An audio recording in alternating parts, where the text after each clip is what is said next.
think of music cities, you probably think of places like Memphis, Chicago, or even New Orleans. But Houston has a musical legacy that few other cities can match. Houston was a place that the people loved the music. Houston has its own unique blues history and culture. There was a period of time when black music recorded by black owners for black audiences was a thriving thing in Houston. Well, that was a clip from when Houston had the blues. Before there was a Motown, Houston really embraced the culture and the legacy of the blues music scene. And despite its rich yet overlooked history, our next guests are celebrating the blues Texas style with a very special screening this Friday at Discovery Green downtown. Here with more about when Houston had the blues singer and songwriter Diuna Greenleaf and producer Drew Barnett-Hamilton. Welcome to you both. Well, thank you so much. It's such an honor to have you here, and thank you for telling this story and working on this documentary and telling a story that so many people are unaware of. Diuna, frame this for us, because a lot of people, when they think of the blues, they don't think of Houston, Texas. No, they don't. But, you know, the fact is that many of those who we do know in history, you know, the B.B. Kings and the Coco Taylors and Lowell Fulsom's, Ray Charleses, they came to Houston to find out about that sound that they were looking for. More than half of B.B.'s band was actually from Houston. From Houston. That's right. We do have such an interesting, rich history. But Drew, I wanted to ask you, this is such a big subject matter. It's so important. What inspired you to say, hey, I need to tell that story. I need to share that story? Absolutely. I grew up in Houston, League City, Texas. All right. Clear Creek High School.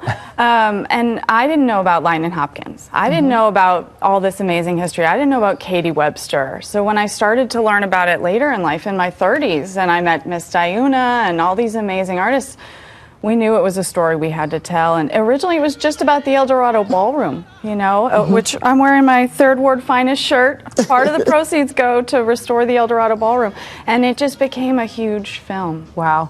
We just saw on screen that was Willie Mae Big Mama Thornton, who, if people don't know, this was who inspired Hound Dog, Elvis's, one of his biggest hits. I mean, it came, this is the history of it, a huge hit.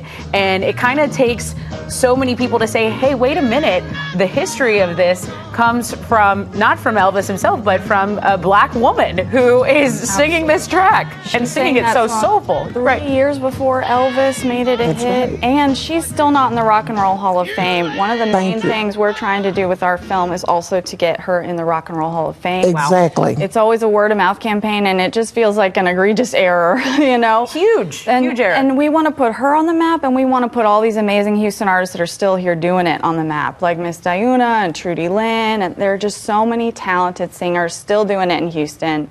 But that history is there. You know, people need to know about it. Wow. And Diuna, I can see you saying yes and nodding your head. What is it like for you as a black female artist, feeling like you continue to be underrepresented and telling this story of artists in our community who over the decades were not given credit where credit is due? Well, you know, it's more than a little bit disappointing, I'll say that. But we continue to try, because if we can bring the knowledge to just a few, those few will continue to spread it. Because sometimes people go in and they'll hear someone trying to duplicate blues, and they'll say, oh, if that's blues, I don't like that. But when they come and really dive into the music, and people who are really doing it lifelongers, you know, they say, oh, that's the blues, I like that, I gotta hear more of it. So, you know, in order to, you know, everything changes over time, but in order to know what your future self might be, or the future of the music might be, you really need to know about what has happened in the past. Amen. Absolutely. And you know, you are going to perform before the screening of the documentary at Discovery Green. So what a treat that's going to be, because you've seen so much success. How do you think, I mean, you grew up in Fifth Ward. You are Houston. Yes. All the way. Part-time in Fifth Ward until we moved out further north. Okay. But Fifth Ward was still running ground as a little kid. How did that influence you for your career that you're having, that you have had? I was able to hear firsthand Right. the music. I was able to be around people who were not related to me, but everyone still watched after me.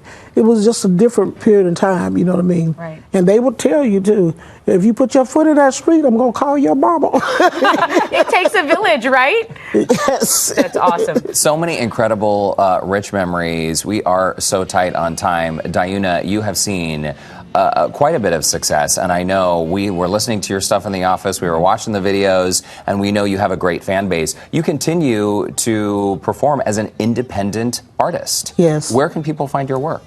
Well, my website, diuna.com, but you can also find it on Apple, iTunes, you know, all those things that my 10-year-old nephew has told me about. I love it. And Drew, for people that are into documentaries, because I'm a documentary nerd and a music one especially, what can people expect from the documentary? Why should anyone really watch this?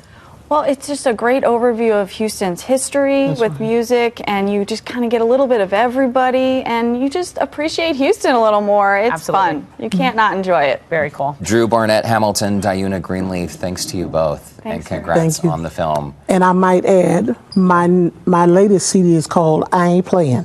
I Ain't Playing. What a perfect name for it. For an Okay, album. we love it. There's the information on your screen right there. HoustonLife.tv is the website to visit for more. But yeah, check it out tomorrow, 7 p.m. Discovery Green. And again, Diuna will be performing before this screening. Thanks again, ladies. Thank you so much for Thank having you. us. That's going to be a good show. And I ain't playing. I Ain't Playing.